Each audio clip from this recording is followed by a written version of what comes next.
ഇന്ന് നമ്മൾ പണ്ട് ഞാൻ ഹോട്ടലിൽ വന്നെടുത്തിരുന്ന സമയത്ത് ചെയ്തിരുന്ന ഒരു ഫ്രഞ്ച് ടോസ്റ്റിൻ്റെ റെസിപ്പിയാണ്. നല്ല സൂപ്പർ ഫ്രഞ്ച് ടോസ്റ്റിൻ്റെ റെസിപ്പിയാണ്. അതിനായിട്ടുള്ള ഇൻഗ്രീഡിയൻസ് ഞാൻ എടുത്ത് വെച്ചിട്ടുണ്ട്. ഞാൻ നിങ്ങൾക്ക് ഓരോന്നായിട്ട് വഴിയെ പറഞ്ഞുതരാം. ഫസ്റ്റ് തന്നെ ഞാൻ ഓറഞ്ചിൻ്റെ തൊലി എടുക്കുന്നുണ്ട്. എൻ്റെ കയ്യിൽ ഗ്രേറ്റർ ഇല്ല. ഗ്രേറ്റർ ഉണ്ടെങ്കിൽ സുഖമായിട്ട് നിങ്ങൾക്ക് ഗ്രേറ്റർ വെച്ചിട്ടൊന്ന് ഗ്രേറ്റ് ചെയ്തെടുത്താൽ മതി. ഞാനൊന്നിങ്ങനെ പീലർ വെച്ച് പീൽ ചെയ്തിട്ട് അതിനെ പതുക്കെ ചെറിയ ചെറിയ കഷ്ണങ്ങളായിട്ട് എടുക്കുന്നുണ്ട്. അത് ഏകദേശം ഒരു ടീസ്പൂൺ എടുത്തിട്ടുണ്ട്. പിന്നെ 1/2 ടീസ്പൂൺ സിനമൺ പൗഡർ, അതായത് പട്ട പൊടിച്ചത്, 1/4 ടീസ്പൂണ് ഉപ്പ്,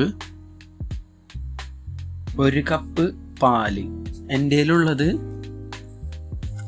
1/2 കപ്പിൻ്റെ മെഷർമെൻ്റ് ആയതുകൊണ്ടാണ് ഞാൻ 2 കപ്പ് ഒഴിക്കുന്നത്. ഓക്കെ, 1 കപ്പ് പാലുള്ളൂ നമുക്ക് വേണ്ടത് കേട്ടോ. അതൊരു കപ്പ് പാലാണത്. 3 ടേബിൾ സ്പൂണ് പഞ്ചസാര, 1 ടീസ്പൂണ് വാനില എസൻസ്, പിന്നെ 2 മുട്ട. ഇതെല്ലാം ഇട്ടിട്ട് നമുക്ക് നല്ല പോലെ വിസ്ക് കൊണ്ട് അടിച്ചെടുക്കാം. നിങ്ങൾക്ക് വേണമെങ്കിൽ ബ്ലെൻഡറിൽ ബ്ലെൻഡ് ചെയ്തെടുക്കാം. പക്ഷേങ്കിൽ അധികം പതപ്പിക്കണ്ട. ബ്ലെൻഡറിൽ ബ്ലെൻഡ് ചെയ്തെടുത്താനുള്ള ഉപയോഗം എന്ന് വെച്ച് കഴിഞ്ഞാൽ നമ്മൾ ആ ചെറിയ ചെറിയ പീസായിട്ടുള്ള ഓറഞ്ചെല്ലാം നല്ല പോലെ അടിഞ്ഞ് കിട്ടും. നല്ലൊരു ഫ്ലേവർ നമ്മളുടെ ഇതിന് കൊടുക്കും. നമ്മളിതിനെ കസ്റ്റാർഡ് എന്നാണ് പറയുക കേട്ടോ. എഗ് കസ്റ്റാർഡ് എന്നാണ് പറയുക ഈ മിക്സിനെ. ഓക്കെ, റെസ്റ്റോറൻറ്റിലെല്ലാം ഹോട്ടലെല്ലാം, ഇവിടെ റെസ്റ്റോറൻറ്റ് ഞാനിത് ചെയ്യാറേ ഇല്ല. ഇത് ഹോട്ടലിലാണ് ചെയ്തിട്ടുള്ളത് പണ്ട്, നാട്ടിൽ പണ്ടിരിക്കുന്ന സമയത്ത്. ഇനി നമുക്ക് എന്ത് ചെയ്യാം, ഞാനിവിടെ ഒരു 3 പീസ് ബ്രെഡ് എടുത്തിട്ടുണ്ട്. ബ്രെഡിനെ നമുക്ക് അതിലേക്ക് ഡിപ്പ് ചെയ്യാം. ഡിപ്പ് ചെയ്യാന്ന് പറഞ്ഞാൽ നോർമലായിട്ട് ആൾക്കാർ ചെയ്യാന്ന് വെച്ച് കഴിഞ്ഞാൽ ജസ്റ്റ് ഡിപ്പ് ചെയ്തിട്ട് അപ്പം തന്നെ എടുക്കും. അങ്ങനെ ചെയ്യരുത്. ഇതിനെ നല്ലോണം പ്രസ് ചെയ്ത് പിടിച്ച് നല്ല പോലെ ആയ കസ്റ്റാർഡ് ബ്രെഡ് കുടിക്കണം. അതിൻ്റെ ഉള്ളിലേക്കൊക്കെ നല്ല പോലെ വരണം. നിങ്ങൾ പതുക്കെ കൈ കൊണ്ടൊന്ന് പതുക്കെ തൊട്ട് കഴിഞ്ഞാൽ ആ കസ്റ്റാർഡ് ഇങ്ങനെ ജ്യൂസ് ഇങ്ങനെ വരുന്നുണ്ട്, പുറത്തേക്ക് വരുന്നുണ്ട്. അതേ പരിവാക്കണം. എന്നിട്ട് നമുക്ക് ഇതിനെ ഒരു സൈഡിലേക്ക് വെക്കാം. എന്നിട്ട് മറ്റേ 2 പീസും കൂടിയും നമുക്ക് നമ്മുടെ കസ്റ്റാർഡിലൊന്ന് മുക്കിയെടുക്കാം.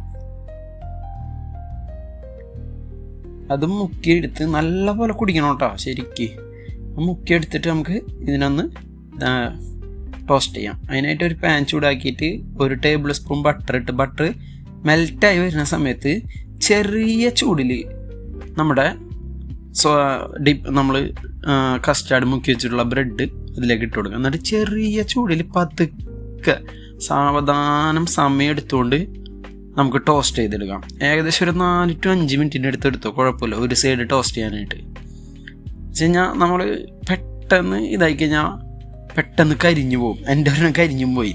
ഞാൻ കാണിച്ചു തരാം. അത് പതുക്കെ വളരെ സ്ലോയിൽ നമുക്ക് ഇതാക്കിയിട്ട് പതുക്കെ, എൻ്റെ ഏകദേശം ഒരു 4 മിനിറ്റ് കഴിഞ്ഞിട്ട് ഞാൻ പതുക്കെ ഒന്ന് മറിച്ചിട്ട് കൊടുക്കാം. കേട്ടോ, ഗോൾഡൻ കളർ ആവാൻ പാടുള്ളൂ. ഉള്ളിൽ നമുക്ക് ആ ജ്യൂസിയും പുറത്ത് നല്ല ക്രിസ്പി ആയിട്ട് കിട്ടണം.